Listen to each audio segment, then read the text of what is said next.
오늘은 창세기 강의 44번째 시간으로 21장 8절로 8절로 13절 말씀을 통해 더 이상 근심케 하는 일을 자초하지 맙시다 라는 제목으로 말씀을 전하며 오늘 이 시간 주신 은혜를 함께 받고자 합니다.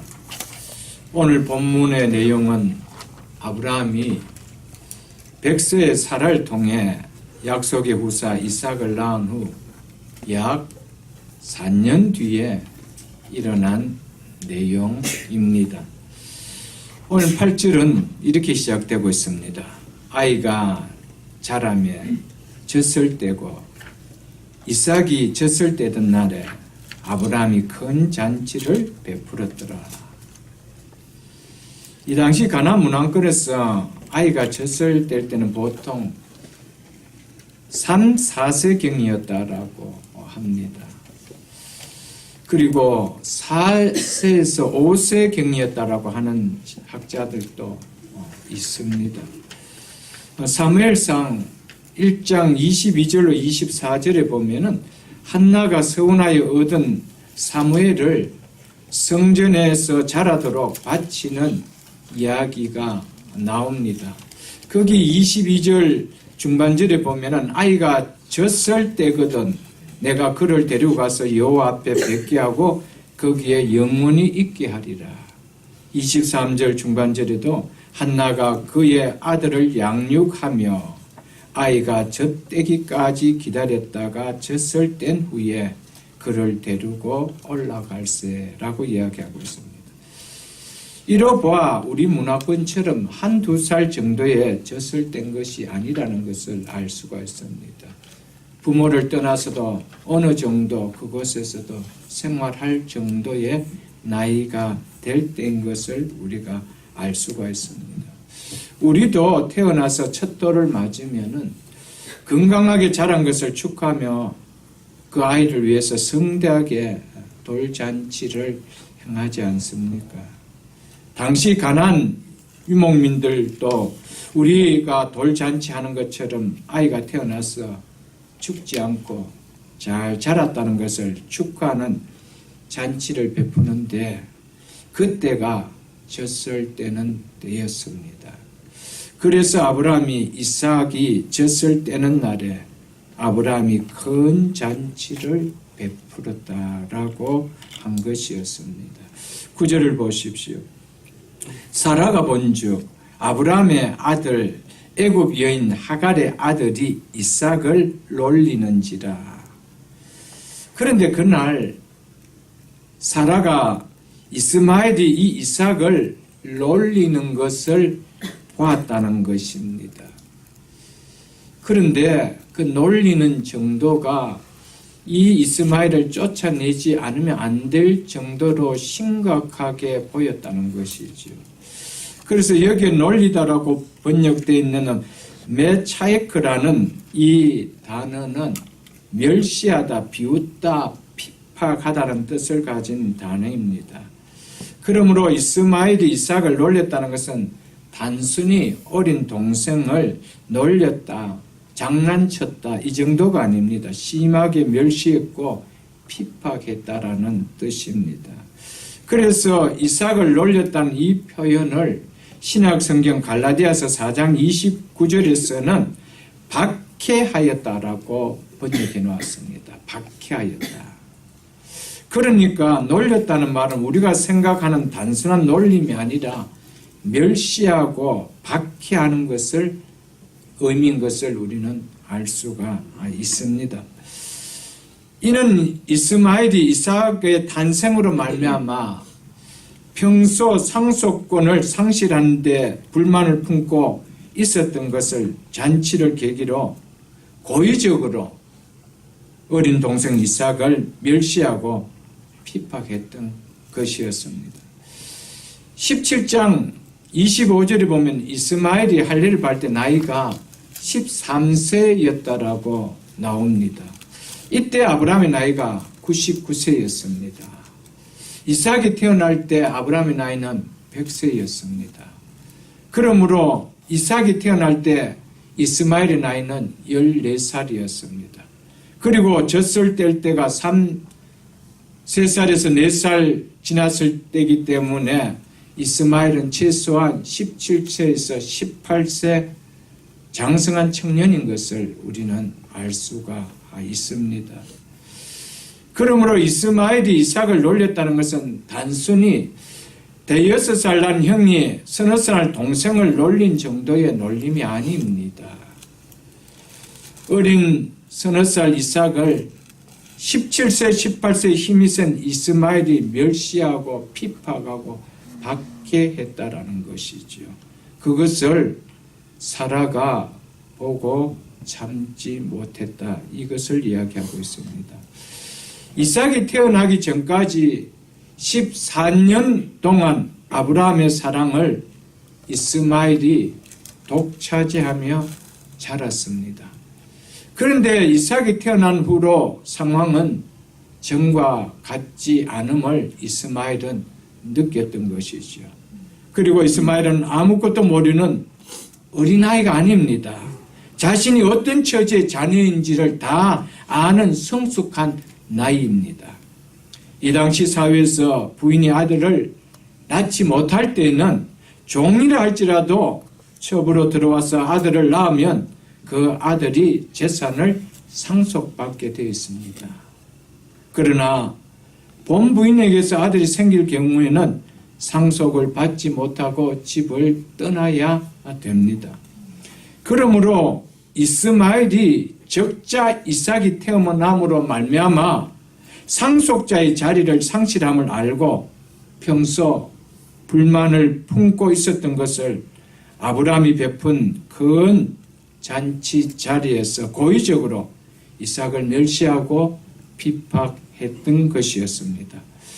이 사건을 신약에서 사도 바울은 믿는 자들이 믿지 않는 자들에 의해서 박해당하는 것으로 예표하고 있습니다. 우리 갈라디아서를 한번 펴볼 수 있기를 바랍니다. 갈라디아서 4장입니다. 신약 성경 307쪽입니다. 계속해서 좀 갈라디아서를 오늘 좀 봐야 하니까 거기에 책갈피를 좀 끼워 놓으시면 좋겠습니다. 갈라디아서 4장 22절로 23절 보겠습니다. 307쪽입니다. 기록된 바 아브라함에게 두 아들이 있으니 두 아들이 누굽니까? 이스마엘과 이삭이죠. 하나는 여종에게서 즉 하갈에게서, 하나는 자유하는 여자 즉 종이 아닌 본처 사라에게서 낳았다 하였으며, 여종에게서는 육체에 따라 낳고 자유하는 여자에게서는 약속으로 말미암아 낳느니라 라고 이야기하고 있습니다. 아브라함에게 두 아들이 있는데 그 두 아들 이삭과 이스마엘 각각 누구에게서 난 자라고 이야기하고 있습니다. 그런데 이스마엘은 육체를 따라 낳고 이삭은 자유하는 여자에게서 낳았다라고 그렇게 성경은 이야기하고 있습니다. 그러면 29절을 보십시오. 그러나 그때 육체를 따라 난 자는 누굽니까? 이스마엘이죠. 약속을 따라 난 자를 여기서는 무엇을 따라 난 자라고 이야기하고 있습니까? 성령을 따라 난 자라고 누구를 이야기합니까? 이삭을 이야기하죠. 그러니까 육체를 따라 난 이스마엘이 성령을 따라 난, 즉 약속을 따라 난 이삭을 박해한 것 같이 이제도 그러하도다. 창세기 21장 이 사건을 가지고 신약에서 사도 바울은 믿지 않는 자들이 믿는 자들을 박해하는 예표 사건이라 이렇게 표현해 주고 있습니다. 이 내용은 뒤에서 다시 설명을 드리겠습니다. 이 광경을 보게 된 사라는 아브라함에게 이스마엘과 하갈을 집에서 내쫓으라고 오늘 단호하게 10절에 그렇게 말하고 있습니다. 10절을 보십시오. 그가 아브라함에게 이르되 이 여종과 그 아들을 내쫓으라. 이 여종의 아들은 내 아들 이삭과 함께 기업을 얻지 못하리라 하므로. 자, 본문의 핵심은 바로 이삭을 핍박하는 이스마엘을 내쫓으라는 말입니다. 그리고 기업을 얻지 못한다는 이 말입니다. 여기에서 기업이라는 것은 아브라함의 가계를 이으며 아브라함의 재산을 상속받을 수 있는 상속자가 되는 것을 말합니다. 그래서 이 종의 아들은 내 아들 이삭과 함께 상속자가 되지 못한다라고 그렇게 이야기하기 때문에 이스마엘을 내어 쫓으라고 이야기하고 있습니다. 이스마엘은 적자인 이삭의 출생으로 그동안 당연시 되어 왔던 이 상속자의 자리를 잃게 될 것을 이제 알았기에 어린 이삭을 괴롭혔습니다. 어리지만은 박해를 했다는 것이죠. 그러므로 사라는 이스마엘의 존재가 이삭에게 절대적으로 위협이 될 것을 확신했기 때문에 여종 하갈과 그 아들 이스마엘을 내쫓으라고 한 것이었습니다. 어떻게 보면은 참 모지지요. 지금 시대 같으면은 있을 수가 없는 일입니다. 이것은 우리에게 주는 영적인 의미를 붙들어야 되지. 이것을 인본적인 휴머니즘 차원에서 이 말씀을 보면은 절대로 되지 않는다는 것을 우리는 알아야 됩니다. 그리고 이 기업은 영적으로 아브라함이 평생 바라고 소망했던 더 나은 본향인 영원한 기업인 천국을 가리킵니다. 그래서 갈라디아서를 다시 한번 펴보십시오. 4장을 한번 펴보십시오. 28절로 30절을 제가 읽어드리겠습니다. 형제들아 너희는 이삭과 같이 약속의 자녀라. 그러나 그때에 육체를 따라 난 자가 성령을 따라 난 자를 박해한 것 같이 이제도 그러하도다. 그러나 성경이 무엇을 말하느냐? 여종과 그 아들을 내어 쫓으라. 여종의 아들이 자유 있는 여자의 아들과 더불어 유업을 얻지 못하리라 하였느니라. 아멘. 자, 여기에서 유업이라는 것은, 갈라디아서 유업이라는 것은 하나님의 나라를 이야기하고 있습니다. 5장 21절을 여러분 한번 보십시오. 갈라디아서 5장 21절을 보십시오. 중반절에 보면 이렇게 말하고 있습니다. 이런 일을 하는 자들은 하나님의 나라를 유업으로 받지 못할 것이요 라고 이야기하고 있습니다. 그래서 갈라디아서 유업이라고 이야기하고 있는 것은 하나님의 나라를 이야기하고 있습니다. 오늘 방금 읽었던 갈라디아서 4장 28절과 30절에서 이 여종의 아들인 이스마엘은 율법을 가리키고 있는 말입니다. 율법.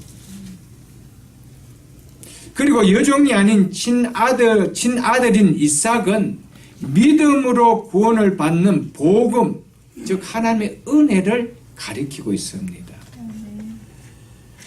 이 의미는 믿어 구원받는 복음에 지켜 구원을 받는 율법이 함께하고서는 결코 하나님의 나라를 유업으로 얻지 못하는 것을 바울이 지금 갈라디아 교인들에게 말하고 있는 것입니다.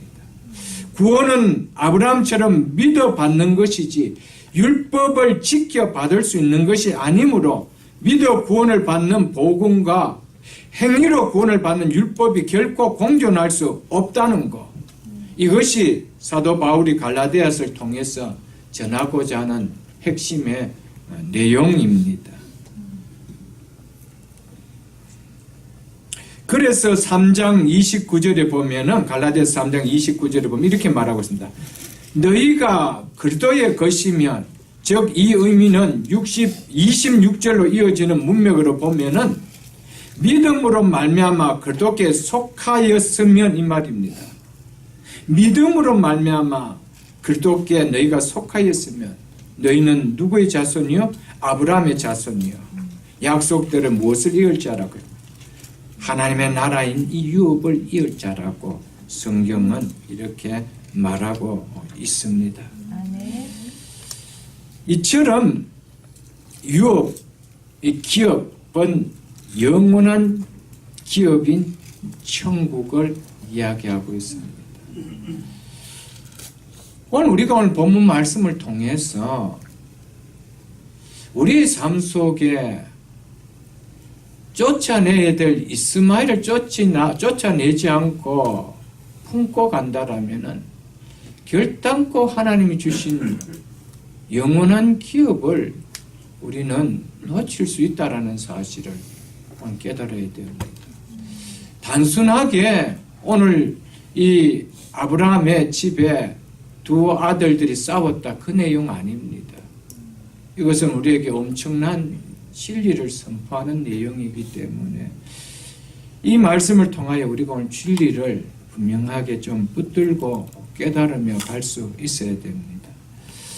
이스마엘이 이삭을 핍박한 것은 1차적으로 믿지 않는 세상이, 믿지 않는 불신자가 믿는 성도들을, 믿는 교회 공동체를 핍박하는 것이지만 이는 궁극적으로 예수 그리스도를 믿고 하나님의 자녀가 된 우리 안에 일어나는 영과 육의 갈등을 가리키고 있습니다. 예수를 믿고 나면 우리 속에 이 이스마엘과 이삭이 서로 갈등하며 싸우는 것 같은 영과 육의 갈등이 있다는 것입니다. 그것을 이야기해 주고 있는 내용입니다. 옛 성품과 새 성품의 갈등이 있습니다. 예수 믿고 나서 새 사람이 됐는데 이제는 그도 안에서 새로운 피조물이 되었는데 여전히 예수 믿기 전에 옛 사람, 그 옛 성품이 내 속에 존재하고 있더라는 겁니다. 그래서 새 성품과 옛 성품이 영과 육이 늘 싸운다는 것이죠. 이것을 오늘 본문을 통해서 말하고자 하는 핵심 내용입니다. 왜 싸울까요? 육적인 것은 영적인 것을 절대적으로 싫어하기 때문입니다. 육적인 것이 영적인 것을 좋아하면 싸울 일이 없습니다.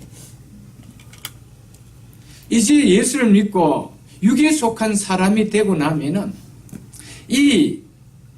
영에 속한 사람이 되고 나면은 옛 육에 속한 성품이 이 영에 속한 이것을 굉장히 싫어합니다. 그래서 그냥 자꾸 싸우는 거예요. 자꾸 하지 못하게 하는 거예요. 그거 하지 말라라고 이야기하는 거예요. 옛날이 더 좋지 않느냐 자꾸 속삭인다는 것이죠. 그래서 갈등이 일어나고 싸움이 있는 겁니다. 여러분 예수 믿고 나서 이런 갈등이 없었습니까? 갈등이 없었다라면은 절대적으로 성령이 임한 자가 아닙니다. 성령이 임하면은 갈등이 일어나게 되어 있습니다. 이거 하면은 전에는 기쁨으로 했는 일인데 지금은 하면은 뭔가 뒤에서 내 옷자락을 잡는 것 같고 못하게 하는 것 같은 이런 끌림이 있다는 것이죠. 여러분.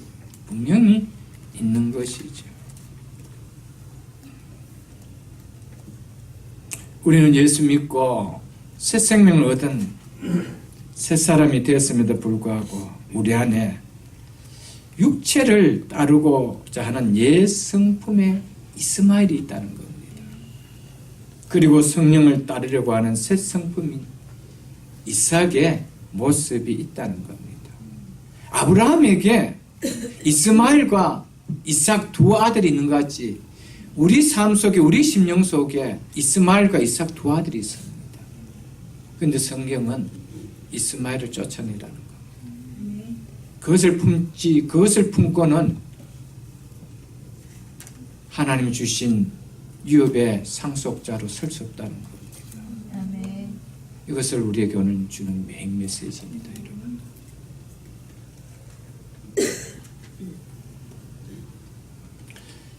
이 육체를 따르고자 하는 예성품과 성령을 따르고자 하는 새 성품은 생각 자체가 다릅니다. 그리고 기뻐하는 누림이 벌써 다릅니다. 그러니까 무엇이 일어납니까? 싸움이 일어납니다. 같으면 동행하죠. 같으면 동행하는데 이것 두 개는 같이 동행해질 수가 없습니다. 이스마엘과 이삭은 동행해질 수 있는 동질이 아닙니다. 그래서 한쪽을 쫓아내어라. 마음이 아프지만 쫓아내어라는 겁니다. 이것은 오늘 우리 속에 있는 심령 속에 있는 육체를 따르고자 하는, 육체의 소욕을 따르고자 하는 그 이스마엘을 쫓아내어라는 겁니다. 이것을 이야기합니다.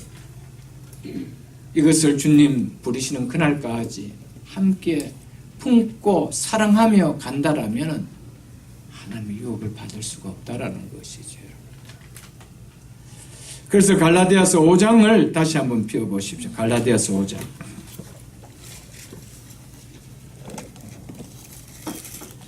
그래서 5장 17절에 이렇게 말하고 있습니다. 육체의 소욕은 무엇을 거스리고 있습니까? 성령을 거스립니다. 이 두 개가 서로 충돌한다는 겁니다.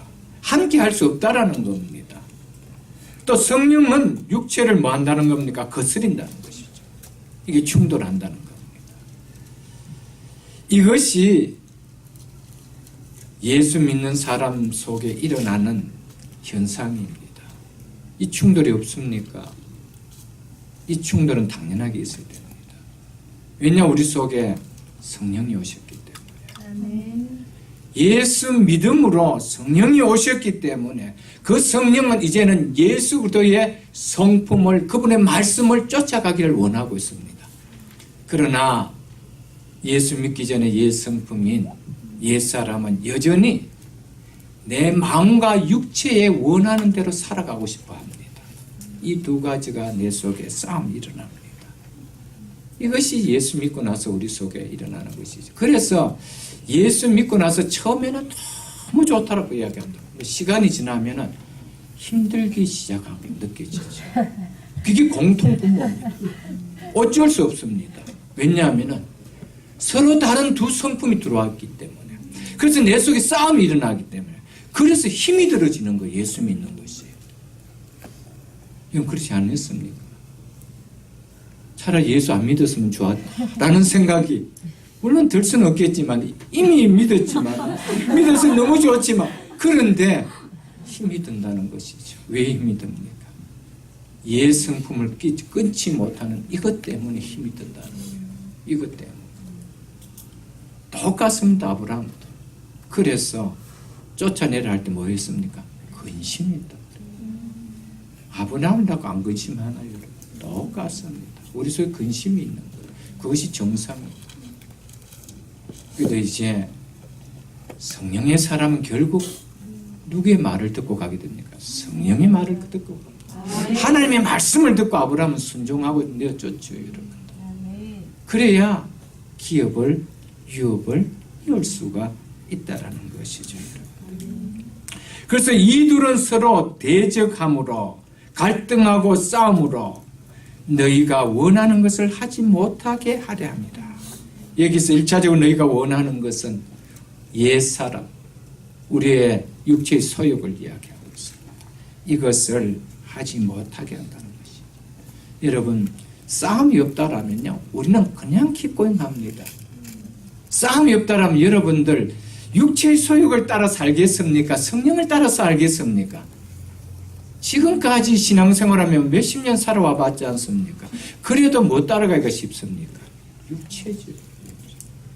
근데 싸움마저 없다라면 어떻게 여러분 되겠어요? 그래서 이들이 서로 갈등하고 싸움으로 서로 대적함으로 너희 원하는 것을 하지 못하게 하려 합니다.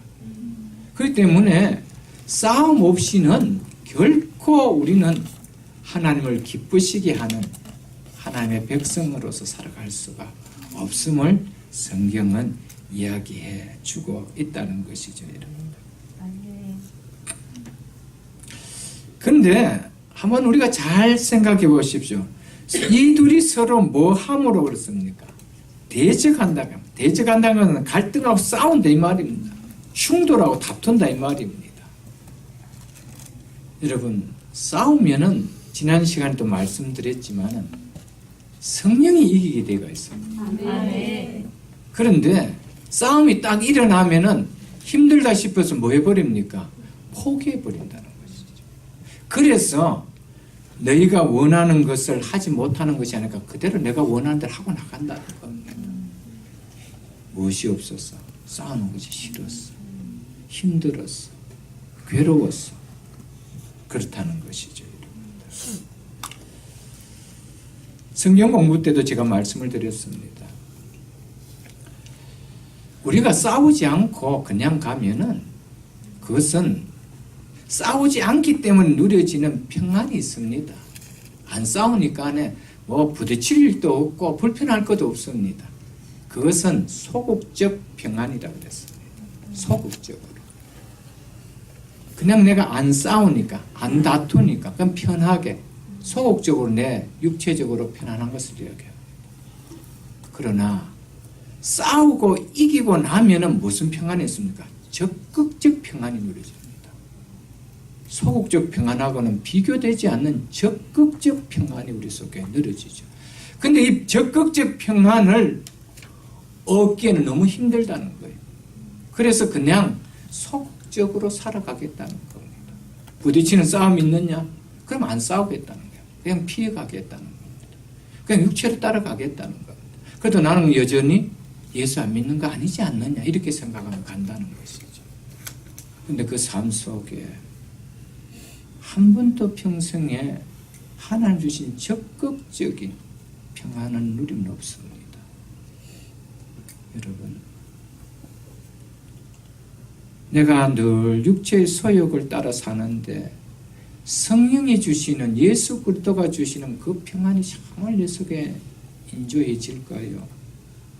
그는 육체의 소욕을 싸워서 이길 때 예수 그리스도로 말미암아 주시는, 내가 주는 평안은 세상이 주는 것과 다르다라는, 세상의 육체의 소욕을 얻는 그 평안과 그 기쁨과는 맛이 다른 그 평안을 누릴 수가 있다는 것이죠.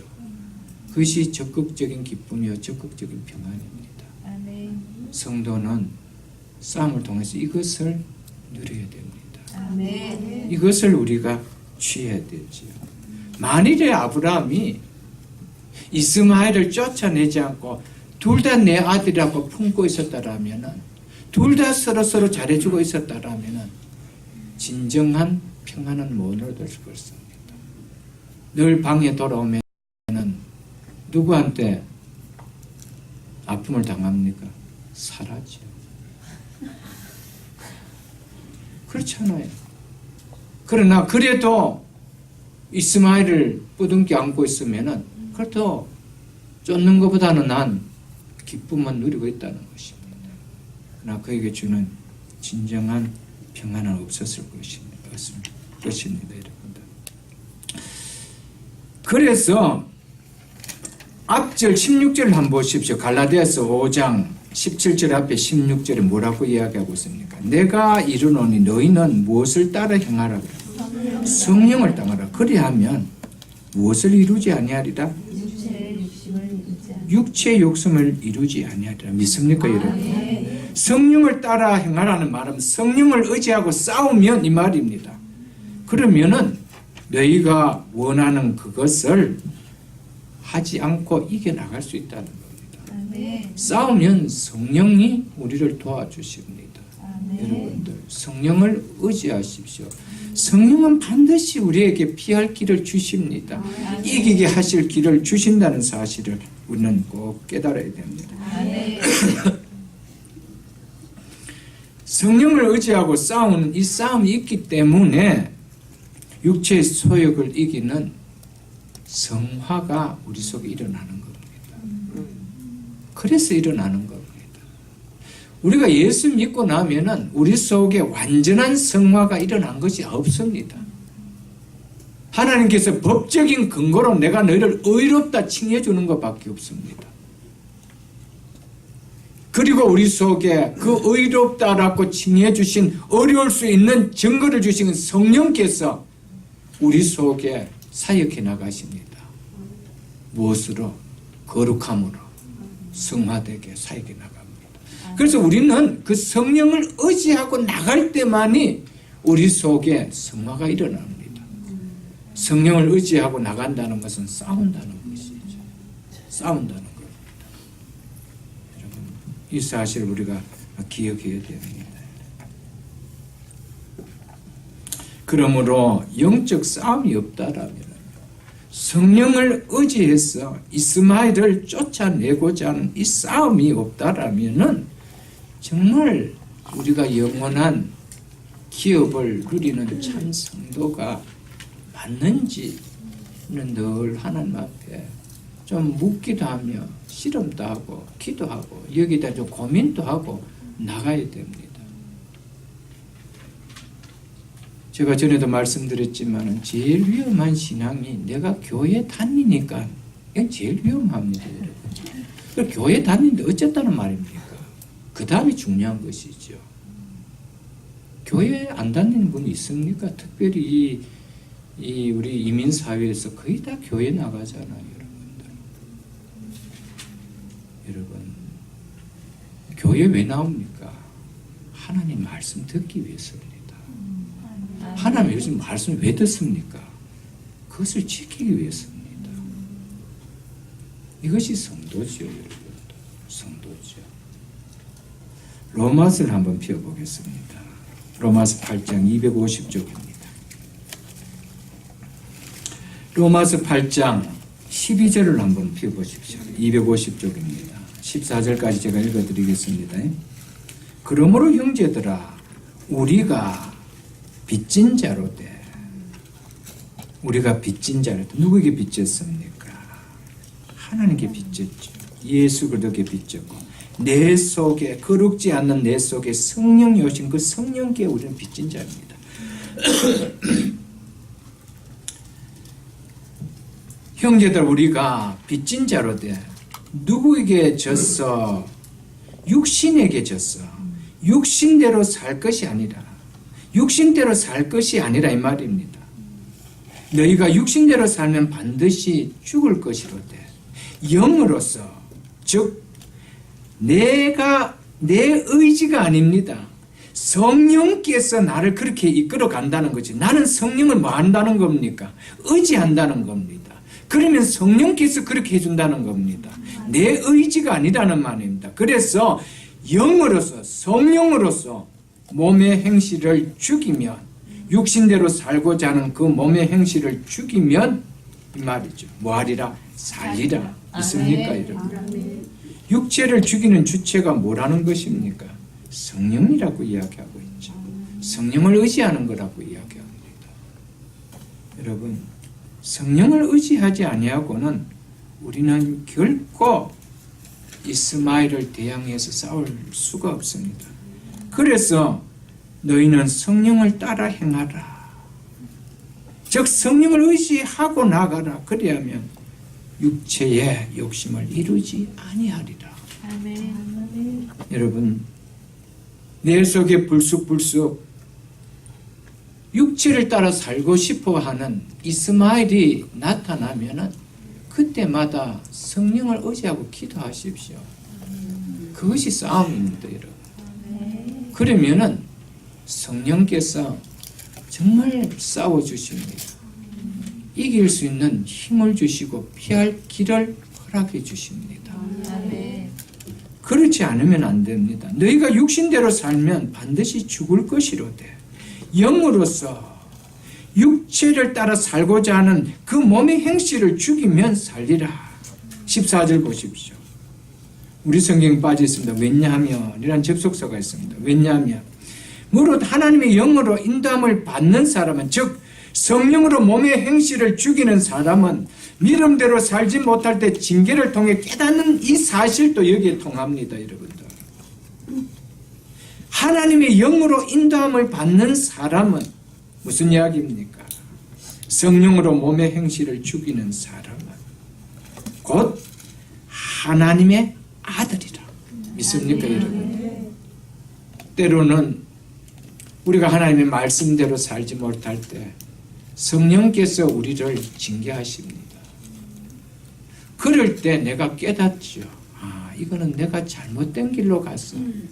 성령이 기뻐하는 길로 가지 아니하고 내 육체가 마음이 원하는 대로 갔기 때문에 주신 징계다라고 깨닫는 것. 이것 또한 성령이 깨닫게 하시는 겁니다. 거기에 얘가 의지하는 것. 그것이 내가 살 길이고 하나님의 자녀의 모습을 드러내는 것이죠. 여러분. 그래서 왜냐하면 무릇 하나님의 영으로 인도함을 받는 사람은 하나님의 아들이기 때문에 하나님의 아들이라면은 성령을 의지 아니하고 살아갈 수가 없다라는 겁니다. 즉 갈라디아의 개념으로 본다면은 성령을 따라 행해서 육체의 소욕과 싸움을 하지 않을 수가 없다 이 말이죠, 여러분들. 반드시 하게 되어 있다라는 것이죠, 여러분.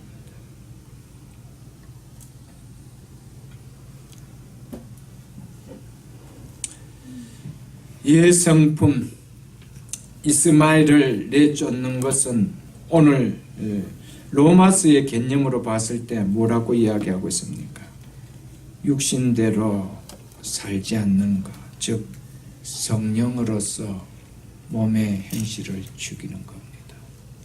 여러분, 이스마엘은 내 의지로 절대로 못 쫓아냅니다.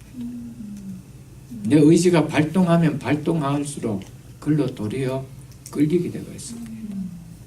내가 꼭 이렇게 이를 악물고 예수 믿을 필요가 있나 이런 생각이 딱 듭니다. 진짜 이상해요.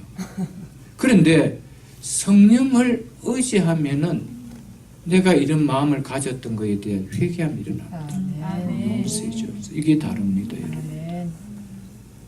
우리는 절대적으로 우리의 의지로 이스마엘을 쫓아낼 수도 없는 거예요. 성령을 의지 아니하고는 우리가 육체의 소욕과 싸워 이길 수가 없습니다. 여러분, 조그마한 예삼 하나도요, 내 의지로 이기려고 해보였어요. 너무 힘듭니다. 오늘은 내가 이겼는 줄 모르는데 뒷날 되면 너무 힘들다라고 나 이거 안 할 일 이렇게 나옵니다. 근데요, 성령을 의지하고 이기기 때문에 거기서 기쁨이 옵니다. 내가 이겼다는 기쁨이 와. 영적 기쁨이 와요. 하나님 주신 은혜가 임하는 거예요. 그러니까 다음에도 뭐 할 수 있는 힘이 납니까? 성령을 의지하고 있는 힘이 생기는 것이죠. 이것이 여러분들이 다르다는 것이죠. 그렇기 때문에 예수 믿고 나면 우리는 늘 누구와 동행해야 됩니까? 성령과 동행해야 됩니다. 성령을 의지해야 됩니다. 그분에게 어떻게 해야 됩니다? 성령께서 나를 통제해달라고, 내 생각도 마음도 내 의지도 성령께서 통제해달라고, 내가 영에 속한 사람으로 살 수 있도록 나를 통제해달라고 우리는 늘 아침에 일어나면 이 기도를 드려야 될 것입니다. 아직 여러분과 저에게 예수 믿은 시간이 그래도 나름대로 제가 보았을 때 다 이제는 세상적인 아마 수련을 했다라면 다 전문가가 될 정도의 세월들이 다 흘렀습니다. 이 정도의 교회 생활, 예배 생활, 신앙 생활을 했다라면 다른 분야에 이 정도의 시간을 투자했다라면 다 나름대로 전문가가 된 그런 수준에 아마 있었을 것입니다. 그럼에도 불구하고 아직 예수 믿으면서도 아까워서 붙들고 있는, 놓으면 결코 기쁨이 없어질 것 같은 이스마엘이 내 속에 있습니까? 그것을 우리가 말씀을 통하여 내가 보지 못하고 깨닫지 못하고 찾지 못한다면 말씀은 귀는 있지만은 들을 수는 없는 말씀하고 똑같습니다. 이것을 우리가 들어야 됩니다. 나에게 있는 이스마엘은 뭔가? 아브라함처럼 쫓아내고 싶을 때 쫓아낼 수 없는 아까운 그 이스마엘이 뭐가 있는가? 그것은 분명히 하나님이 기뻐하지 않는 일인 것을 알면서도 아직 놓지 못하고 있는 그 그거 놓으면 재미없을 거고. 그 이스마엘이 있다라면 여러분 볼 수 있어야 한다는 것이죠. 이스마엘을 품고 있는 한은 진정한 아브라함의 가정의 축복은 없습니다. 아브라함의 인생에 결단코 진정한 축복은 임할 수가 없다라는 것이죠.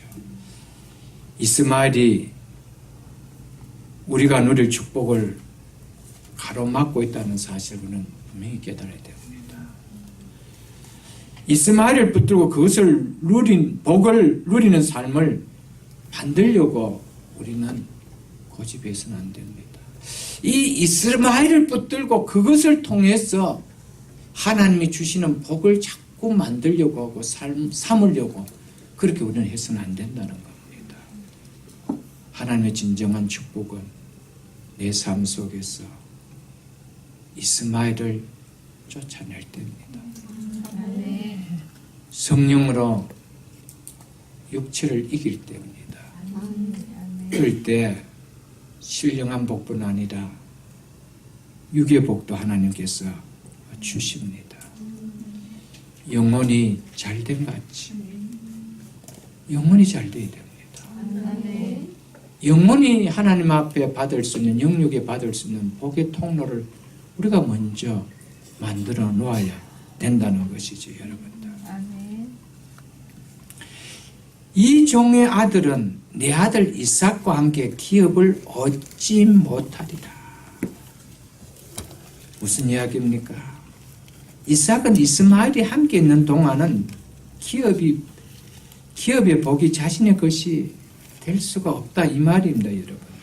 그것을 사라가 알았기에 이스마엘을 이삭과 함께 둘 수 없다라고 내어 쫓아라고 이야기합니다.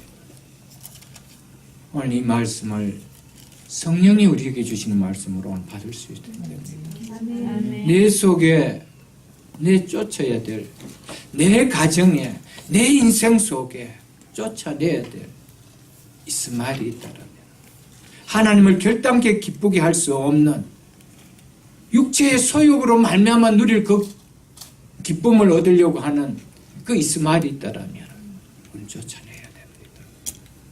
그럴 때 하나님께서 하나님께 주시는 기업의 복을 우리가 온전히 이 땅에서도 하나님의 나라에서도 받을 수가 있다라는 것이죠. 이스마엘을 내어 쫓으라는 이 말씀은 예수 믿고 나서 육신의 생각을, 육체의 소욕을 따라가는 이 삶을 쫓아내는 것이 얼마나 중요한지를 지금 말씀해 주고 있는 것입니다. 예수 믿고 옛사람도, 옛성품도, 옛습관도, 옛기질도 그대로 함께 사는 것이 얼마나 불행한 삶인지, 어리석은 삶인지 오늘 본문을 통해서 우리는 깨달을 수 있어야 됩니다. 사라는 남편 아브라함에게 하갈과 그의 아들 이스마엘을 내어 쫓으라고 이야기했습니다. 참 사라는 이 모습 속에서 참 현명한 것 같아요. 옛날에 믿음 없는 모습을 보였지만은 이 모습만큼 너무 믿음 있는 모습을 보여주고 있습니다. 사라는 아브라함의 가정을 살리는 일이 무엇인지 그는 영의 눈으로 봤기 때문입니다. 그렇기 때문에 남편 아브라함이 너무나 아까워할 것을 알면서도 쫓아내라고 이야기합니다. 여기서 우리가 사라를 통해서 하나에 이렇게 적용해야 될 것은요, 영적으로 가정을 살리는 역할을 잘하는 사람이 진짜 지혜로운 사람입니다. 이것을 우리는 알아야 됩니다. 영적 조언을 잘 해주는 배우자가 진짜 돕는 배필입니다. 육적인 일을 기쁘게 하는데 조언해 주는 거, 그건 어리석은 여인이죠, 여러분들. 여러분은 잘 한번 돌아보십시오. 육적인 일에 잘 배필하고 있습니까? 조언하고 있습니까? 영적인 일에 때로는 권면하고 때로는 그러지 말라라고 좀 강하게 말씀도 하고 그러는지 여러분도 한번 돌아보십시오. 여러분들. 육적 재미를 느끼는 일에 조언하고 권면한다라면 그것은 성경이 이야기하는 조언도 없는 배필이 결코 아닙니다. 왜냐하면 가정을 내 손으로 헐기 때문입니다.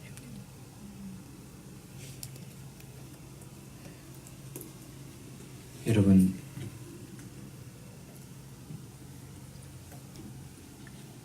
우리는 정말 무엇이 좋은 배필인지를 여러분 생각해 보십시오. 어떻게 하는 것이 가장 좋은 배필의 역할을 하는지 여러분들 생각해 보십시오. 영적인 것을 읽고 육적인 것을 누리는 것에 박자를 맞춰주는 것이 좋은 배필인지, 육적인 것은 좀 내려놓더라도 영적인 것을 얻어서 누릴 수 있는 것이 좋은 배필의 역할인지 그 구분할 줄 알아야 됩니다. 이것을 구분할 줄 모르면은 우리는 좋은 돕는 서로의 배필은 되어질 수가 없다라는 것이죠, 여러분들. 11절을 보십시오. 아브라함이 그의 아들로 말미암아 이 일이 매우 근심이 되었더니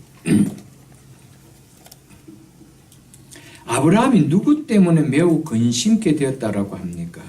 그의 아들 누굽니까? 이스마엘이죠. 이스마엘로 말미암아. 자, 보십시오. 이스마엘이 처음부터 아브라함에게 근심이었습니까? 아니었습니다. 처음부터 이스마엘은 아브라함에게 기쁨조였습니다. 기쁨이었습니다. 두말할 것 없는 기쁨이었고 기쁨의 근원이었습니다. 그런데 이 이스마엘은 말씀에 순종하여 누린 아브라함의 기쁨이었습니까? 말씀을 불순종하고 인간적인 방법으로 육체의 소욕을 쫓아 누린 기쁨이었습니까? 이것을 우리가 구분할 수 있어야 됩니다. 여러분, 내가 지금 누리고 있는 이 기쁨이 이스마엘을 통해서 누리는 기쁨인지 이삭을 통해서 누리는 기쁨인지 이것을 체크할 줄 있어야 됩니다. 이것을 모르면은 기쁘다. 근데 그것이 이스마엘을 통해서 기뻐하는 것이라고 하면은 그는 시간이 지나면 반드시 근심이 부메랑이 되어 돌아온다는 겁니다. 오늘 이걸 이야기하죠. 기뻐해야 될 그 이스마엘을 가지고 이제는 그 일이 매우 아브라함의 무엇이 되었다라고 이야기하고 있습니다. 근심이 되었다. 이걸 깨달아야 됩니다.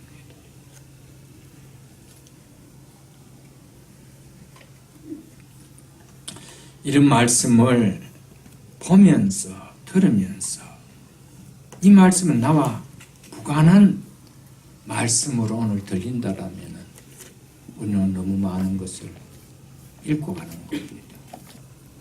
이걸 통하여 깨달을 수 있다면 하나님 우리의 가정 속에 내 인생의 삶 속에 주시는 엄청난 은혜와 복이 충만하다는 겁니다. 그렇지 아니하고는 우리 속에 계속해서 막혀지는 일들이 일어날 것입니다. 믿음 없이 행한 일들은요, 시간의 길이만 다를 뿐이지 언젠가는 그 일이 나에게 매우 근심되는 일이 되어 다시 돌아온다는 사실을 오늘 본문을 통해서 교훈받아야 됩니다. 이 교훈을 우리는 놓쳐버리면 오늘 본문을 통해 주신 그 핵심을 놓쳐버리고 본문을 보게 되는 겁니다. 우리는 오늘 이 말씀 속에서 중요한 교훈을 받아야 합니다. 이스마엘과 같이 말씀을 불순종하고 인간적인 방법으로 얻은 기쁨은 잠깐 그것이 나에게 기쁨을 안겨줄 수 있을지는 모르지만 언젠가는 그것이 나를 그리고 우리의 가정을 근심케 하는 열매가 되어 나타난다는 사실을 우리 잊어서는 안 된다는 것이죠.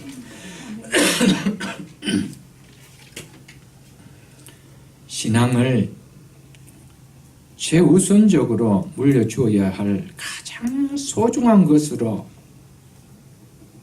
그것을 가장 소중한 것으로 여기지 않고 이보다 세상적 가치관을 더 소중하게 여기고 믿음 없이 자녀들을 양육하면 잠시는 좋은 결과를 얻는 것처럼 보여 분명히 그 자녀들을 통하여 드러나는 모습을 통하여 기뻐할 때가 있습니다.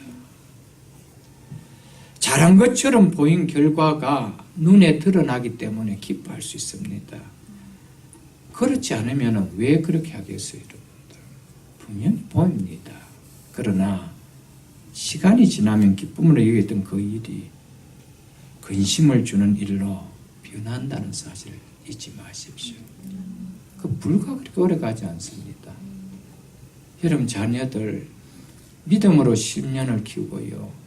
그냥 세상 가치관으로 10년을 키워서 10년 뒤에 나에게 나타나는 모습은 완전히 다를 겁니다, 여러분들. 정말 다릅니다, 여러분들.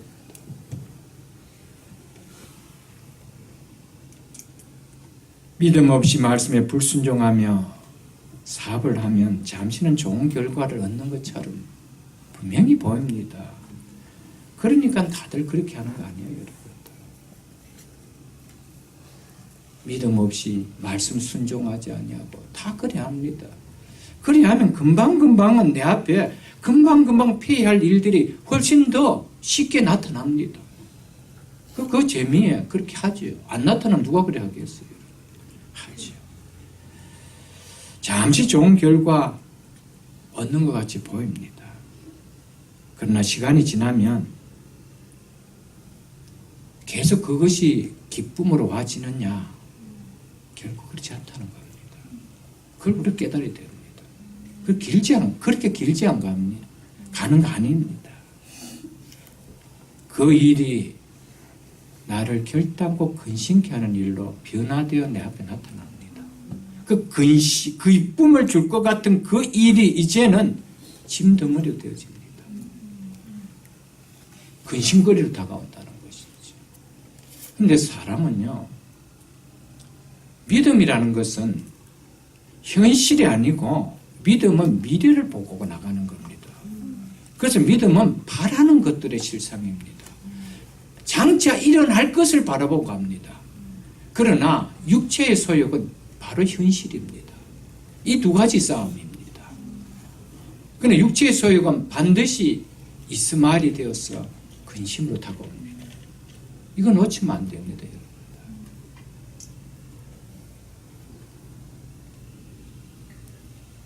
믿음으로 하지 않은 일은요, 처음에는 마음을 만족해 하는 결과를 내놓은 것처럼 보입니다.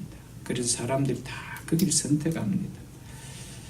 그러나 시간이 지나면 믿음으로 하지 않는 삶의 결과가 무엇인지 열매를 통해서 내가 하나하나 맛을 보게 되어 있습니다.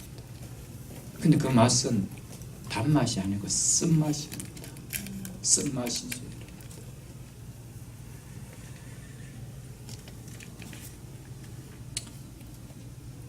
사랑하는 성도 여러분, 힘들어도 단장 눈에 잡히는 거 없어도 말씀 붙들고 가십시오. 이스마엘은 이삭은 참 더디게 나타납니다. 그러나 이스마엘은 수고한 결과 그냥 팍 나타납니다. 그 맛에 이스마엘을 다 얻고자 하는 거예요. 그 기쁨을 누리고자 하는 거예요. 여러분, 근데 그것은 결코 롱타임 기쁨으로 오지 않는다는 겁니다. 하나님의 말씀을 불신하고 육신의 생각을 쫓아 얻은 결과와 그 열매들은 이스마엘입니다. 그것을 오늘 끊으라고 이야기합니다. 잘라라고 이야기합니다. 내 삶에서 쫓아버리라고 합니다. 이 말씀을 받을 수 있기를 주님의 이름으로 축복합니다. 네. 그래서 갈라디아서 6장 7절에 보면요, 스스로 속이지 말라. 하나님은 없인 여김을 받지 아니하시나니 사람이 무엇으로 심든지 그대로 거두리라. 아멘. 무엇으로 심든지. 이스마엘을 심으면은 이스마엘을 거두습니다. 이삭을 심으면은 이삭을 거두습니다. 여러분, 이스마엘은 잠시는 기쁨을 주지만은 결과적으로는 나에게 근심을 가져다 주는 짐이 되어집니다, 여러분. 우리는 믿음을 심어야 됩니다. 아멘. 말씀의 순종함을 심어야 됩니다. 이것은 결코 하나님께서 주시는 은혜와 복의 열매를 거두어집니다. 아브라함이 얻었다고 하는 내 아들이 아니라는, 아브라함이 얻었다고 이것이 다 내 아들이 아니라고 하는 사실을 우리는 좀 눈여겨볼 수 있어야 됩니다. 말씀을 불신하고 인간의 방법으로, 인간의 열심으로 얻은 이스마엘은, 그것은 아브라함이 얻은 거 맞습니다. 그런데 그 이스마엘 내 아들이지만 아브라함과 함께 할 수 있는 아들이었습니까? 아니었습니다. 내가 얻은 것이지만은 나와 함께 할 수 없는 쫓아내야 되는 거라는 것이죠. 여러분, 하나님 말씀에 순종한 은혜와 받은 복만이 나와 영원히 함께하는 겁니다. 아멘. 말씀에 순종함으로 누리는 복은 결단코 근심을 겸해서 누리게 하지 않습니다. 그래서 잠언 10장 22절에 보면요, 여호와께서 주시는 복은 사람을 부하게 하고 근심을 겸하여 주지 아니하시니라, 이렇게 말씀하고 있습니다. 아멘. 잠언 10장 22절에 여호와께서 주시는 복은 근심을 겸하여 주지 않는다라고 이야기하고 있습니다. 아멘. 이삭을 줄 때 하나님은 근심을 겸해 주지 않았습니다. 이름 그대로 기쁨으로 주었습니다. 자기가 얻었던 이스마엘은 자기가 얻었기 때문에 기뻤지만은 때가 되어 하나님께서 막으실 때 그것이 근심이 되어버렸습니다. 여러분, 하나님이 주시는 지식의 복도요, 정말 하나님이 주신 지식의 복이라면 그 지식 때문에 결코 이 다음에 근심케 하는 인생 안 삽니다. 아멘. 근데 우리가 자녀들을 지식 있는 자녀들로 키우는 것이 하나님 주신 복의 개념으로 키웁니까? 세상 방법으로 키웁니까? 그걸 우리가 깨달아야 되죠. 그걸 놓치고 있다는 겁니다. 그러니까 공부는 잘하는데 나중에 그 공부 잘함이 나중에 부모에게 근심이 되는 일로 다가오게 됩니다. 자신에게도 마찬가지. 여러분, 하나님이 주시는 복은 근심을 금하여 주지 않습니다. 아멘. 이것을 깨닫고요, 우리가 어떻게 하든지 좀 눈에 보이는 것은 더디게 가고 지는 것 같이 보이고 손해보는 것 같이 보여도요, 결국은 기쁨을 누립니다. 하나님의 복을 누립니다. 우리 신앙생활이라는 것이 뭘 믿는 겁니까? 하나님의 말씀에 약속을 믿고 가는 거 아닙니까? 이게 신앙생활 아닙니까, 여러분? 아멘. 교회는 나오고 말씀은 듣는데 인생의 핸들은 내가 잡고 간다라면 여러분 그 열매는 늘 거두는 것이 뭡니까? 이스마엘 아닙니까? 그러니까 늘 삶 속에 또 근심이고 또 근심이고 끊임없는 근심을 쏟아내는 일밖에 없지 않습니까? 구약 학개에서 1장을 여러분 한번 펴보십시오. 1310쪽입니다. 구약 성경 1310쪽 학개서 1장입니다.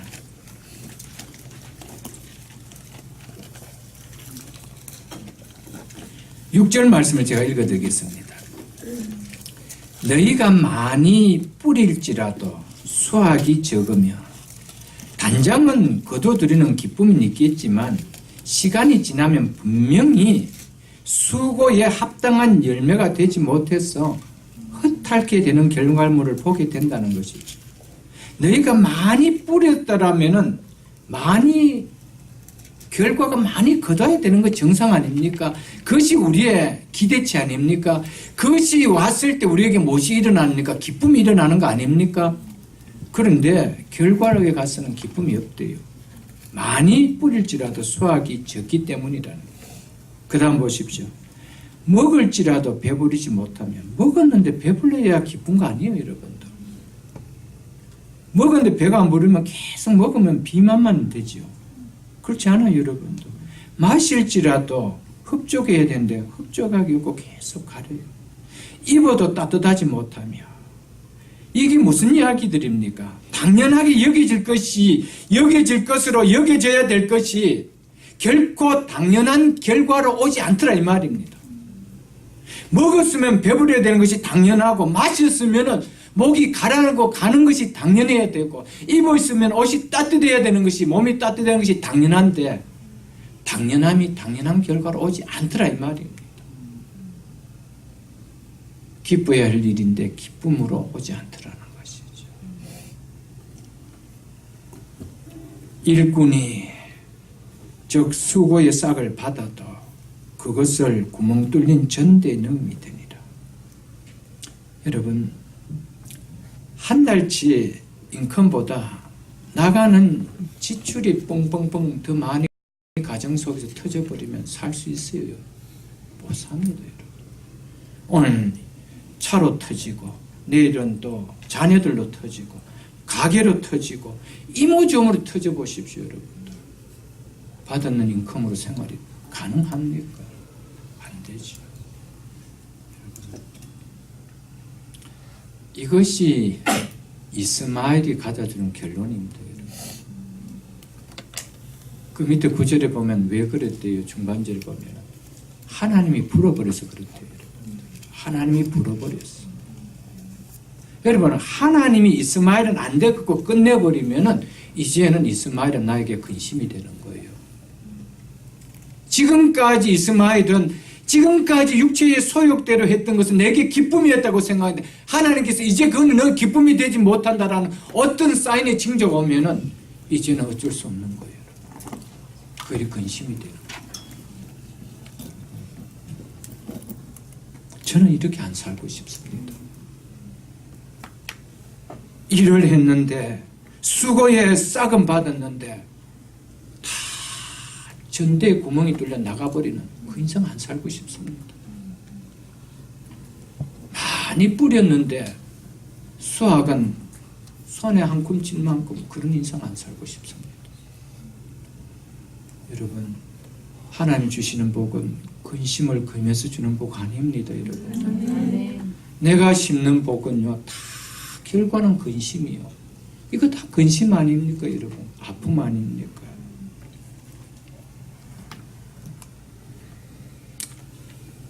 하나님의 자녀는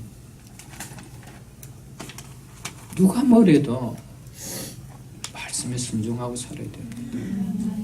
그 열매 보는 거 그래 오랜 시간 아닐 겁니다. 여러분. 오랜 시간 같이 지겹게 해서 여러분들 그렇지 모르지만 그래 오래 안 갑니다. 정말 그 길을 내가 잘 선택했구나. 그때 힘들었지만 내가 이 길을 잘 갔구나. 이걸 분명히 깨닫게 되는 타임이 우리 속에 있어집니다. 그래서 예수 믿는 것이 너무 감사해요. 왜냐하면 하나님은 그 당신의 약속에 신실하시기 때문에 신실하신 분이기 때문에 그 신실의 열매를 우리가 본다는 것이죠. 여러분들 사업도 자녀도 끝에 가봐야 됩니다. 결과가 만족해야 됩니다. 그거 잃어버리면 안 돼요. 여러분들 조금 열심히 시켜서 영재같이 보인다고 기뻐하지 마십시오. 결과가 어떻게 나타나는가? 우리의 사업 지금 세 가게 네 가게 계속 넓혀가는데 좋아하지 마십시오. 결과가 끝까지 그래 가는가? 여러분 하나님이 불어버리시면요 많이 뿌려도 거둔 거 없습니다. 이 사실을 기억해야 됩니다. 여호와께 주시는 복은 근심을 겸하여 주시는 복이 아니라고 한 사실을 기억할 수 있기를 주의 이름으로 축복합니다. 아멘. 그래서 신명기 10장 13절에 많이 제가 말씀드렸던 말씀입니다. 내가 오늘 너희 행복을 위하여 내게 명하는 여호와의 명령과 규례를 지킬 것이 아니냐 믿으십니까 여러분? 아멘. 얼마나 제가 많이 말씀을 드렸습니까? 설교를 통해서 바이블 스터디를 통해서. 그런데 왜 하나님 말씀보다 내 행복을 내가 만들려고 하려고 합니까? 이스마엘을 통해서. 그건 행복 아닙니다. 그건 얼마 안 가서 근심입니다. 우리의 진정한 행복은 하나님께서 말씀하신 그 말씀을 순종하고 따르는 길, 그 길밖에 없습니다. 힘들더라도 더디게 보일지라도 이 길 가는 것밖에 없습니다. 우리가 잘 알고 있지 않습니까? 요즘 큐티하면서 솔로몬이 왜 그의 인생이 무너졌고 하나님께서 맡겨주신 그 이스라엘을 무너뜨리게 했습니까? 내 아버지 다윗과 같이 온갖 일에 순종하여 말씀을 지키면 내 나라를 경복케 하리라는 이 하나님의 말씀을 그가 경홀히 여기기 때문이었습니다. 그 말씀을 마음에 깊이 간직하지 않고 가볍게 여기기 때문에 결국 말씀에 순종하지 않았기 때문에 그의 인생은 부도가 났고 하나님께서 맡겨주신 이스라엘은 북이스라엘과 남유다로 갈라지는 그 아들 때에 그런 불행을 자초한 것을 우리가 보지 않습니까 여러분들? 우리 또한 마찬가지입니다. 하나님 말씀을 소홀히 여길 때 내 자신만 넘어지는 거 아닙니다. 내 가정도 넘어지고요. 내 자녀들도 넘어지고요. 나에게 맡겨주신 기업도 넘어지는 거예요. 이게 하나님의 말씀입니다. 두렵게 생각하지 마시고요. 우리가 복 받기를 얼마나 좋아하는 인생들 아닙니까? 특히 우리 민족들이 온 곳에 다 복 아닙니까? 베개에도 복, 숟가락에도 복, 밥그릇에도 복, 국그릇에도 복, 문에도 복, 다 복, 복, 복. 근데 왜 진짜 복을 안 원합니까? 왜 진짜 우리가 하나님께 주신 복을 얻는 삶은 우리가 왜 안 가려고 합니까? 여러분, 말씀에 순종하십시오. 그 길은 근심을 겸하여 주시는 하나님의 복이 아닙니다. 근심을 겸하여 주지 않는 기쁨만 주는 복이라는 사실을 잊지 마십시오, 여러분들. 아멘. 12절을 보십시오. 하나님이 아브라함이 이르시되 내 아이나 내 여종으로 말미암아 근심하지 말고 사라가 내게 이런 말을 다 들으라. 이삭에게서 나는 자라야 내 씨라 부를 것입니다. 하나님은 아브라함에게 사라의 말을 들으라고 명합니다. 사라의 말대로 이스마엘을 내쫓으라고 말합니다. 비록 몸종 하갈이 낳았지만 아브라함에게는 그 아들은 그 이스마엘은 사랑하는 아들이었습니다. 그런데 그 아들을 내쫓으라고 지금 하나님께서 말씀하십니다. 이 말씀에 순종해야 될 것인가 불순종해야 될 것인가 아브라함은 지금 기로에 서가 있습니다. 근데 아브라함은 힘들었지만 말씀에 순종했다라고 나옵니다. 아멘. 그렇기 때문에 이 다음에 이보다 더 아픔으로 느껴지는 이삭까지 바치라 할 때 바칠 수가 있었습니다. 하나님은 아브라함의 이 믿음을 보고 싶었습니다. 아멘. 어디까지 말씀을 순종하느냐 이거 보고 싶었습니다. 여러분 우리의 삶 속에 절대적으로 내가 꺼놓은 데드라인을 지워버리십시오. 나는 여기까지만 말씀 순종한다라는 그 선을 끊어버리십시오. 지워버리십시오. 하나님 나 여기까지밖에 지금 순종할 수 없는 믿음이 내 한계가 요겁니다. 하나님 아시잖아요. 용서해 주시고 이거 이상도 하나님 순종할 수 있는 믿음 주옵소서. 그 기도 드려야 되죠. 내가 정해놓은 그 라인 그 안에서만 순종하겠다는 그 라인은 지워야 됩니다. 지워야 됩니다. 그렇지 않고는 정말 하나님이 우리에게 주시는 은혜와 복은 정말 여연하지 않나 그렇게 여겨집니다. 여러분들. 그리고 여기서 우리가 또 하나 느낄 수 있는 것은 하나님께서 아브라함에게 이렇게 이야기하고 있습니다. 이스마엘을 내쫓으라 이렇게 하지 아니하고 사라가 네게 이런 말을 네가 들으라 이렇게 이야기하고 있습니다. 하나님께 참 지혜롭게 이야기해 주고 있습니다. 여러분 누군가 영적인 조언을 해줄 때 그것을 하나님의 말씀으로 들을 수 있어야 됩니다. 아멘. 그러면 사는 거예요. 너나 나나 별 차이가 없는데 너 조금 요즘 교회 많이 나가더니 믿음이 조금 세워져서 날 자꾸 가르치려고 하느냐 그러지 마시고요. 여러분 믿음의 조언을 할 때는 들으십시오. 오늘 얼마나 사라가 아브라함에 비하면 믿음이 약한지 아니겠어요, 여러분들? 그렇지 않아요.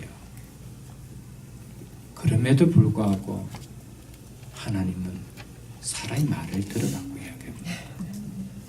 여러분 부인의 말을 좀 들으십시오. 그게 살 길입니다. 믿음의 부인이라고 여러분이 인정하면 부인의 말을 들으십시오. 그게 사는 길입니다, 여러분. 그게 축복의 길입니다. 여러분 한번 보십시오. 여러분들께서 믿음 있는 남 부인의 말을 들어서 손해본 거 있습니까? 저한테 마치고 얘기해 주십시오. 제가 가서 잘 권면하겠습니다. 손해본 거 있습니다. 여러분들 듣지 않아서 더 불이익이 있었을 겁니다. 마찬가지입니다. 남편이 믿음이 나을 때 부인들은 남편의 말을 들어줘야 됩니다. 여러분 이것이 서로 돕는 배필의 역할이죠. 돕는 배필의 역할이죠. 사모도 저에게 잘 조언합니다. 저 잘 듣습니다. 그래서 잘 고치고 때로는 그렇습니다. 우리 똑같습니다. 고쳐 나가고 그래 해야 되는 것이죠, 여러분들. 아브라함은 여종과 그 아들을 내쫓으라는 사라의 말을 들은 것은 단순히 부인 사라를 사랑해서 그 말 들은 거 아닙니다. 내가 당신을 사랑하기 때문에 당신의 말을 듣는다. 그것도 귀하지만 하나님의 뜻이기 때문에 들으십시오. 아멘. 그게 중요한 거예요. 영적인 권위를 받아들이는 거예요. 영적인 권위. 사랑하기 때문이라면은 때로는 하나님 기뻐하지 않는 일도 받아들일 수 있습니다. 그러나 하나님의 뜻을 더 존중해 하십시오. 나 하나님의 뜻이기 때문에 당신의 말을 내가 받아들인다라고 하십시오.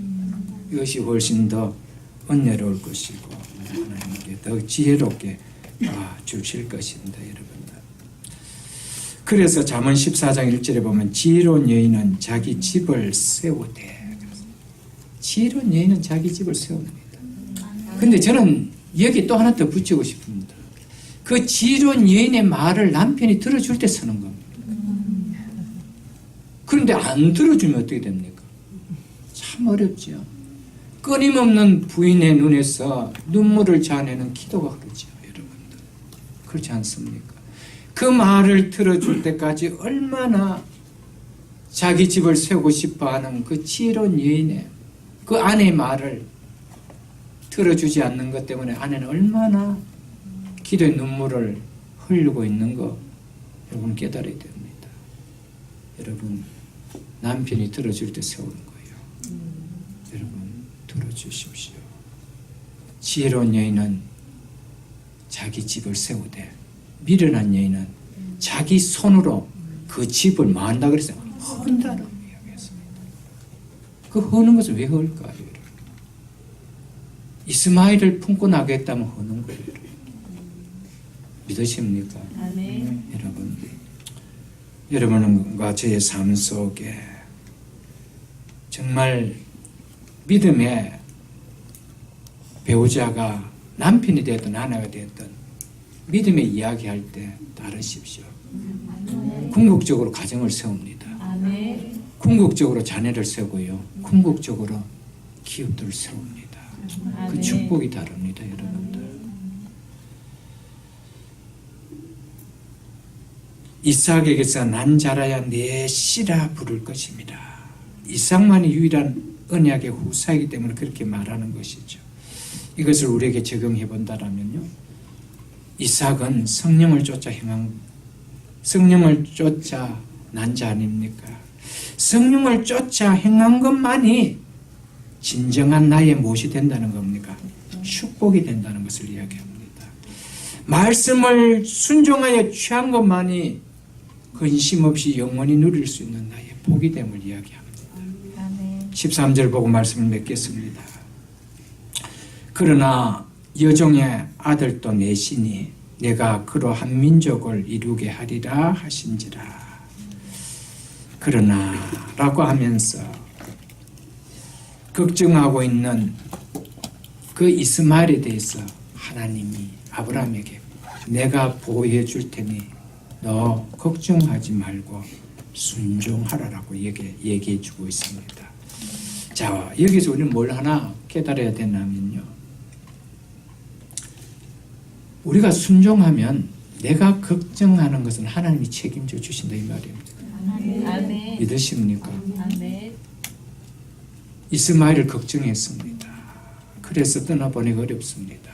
근데 하나님께서 내가 이 아들 통해서 한 민족을 이루어지는 책임을 져줄게 이렇게 이야기하고 사랑하는 성도 여러분들, 내가 걱정하는 것을 하나님 당신께서 책임져 줄 테니 너는 순종하라고 하는 이 말씀에 오늘 마지막으로 좀 귀를 기울 수 있기를 주의 이름으로 축복합니다. 아멘. 사랑하는 성도 여러분, 말씀을 맺겠습니다.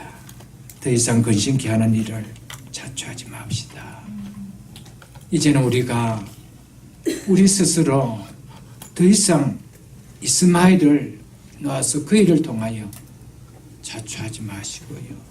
근심케 하는 일을 내 스스로 만들지 마시고, 또한 근심케 하는 문제가 있다라면 이제는 하나님 앞에 순종하는 삶을 삶으로 말미암아 근심케 되는 그 문제가 하나님이 책임져 주는 그런 신앙이 될 수 있기를 주의 이름으로 축복합니다.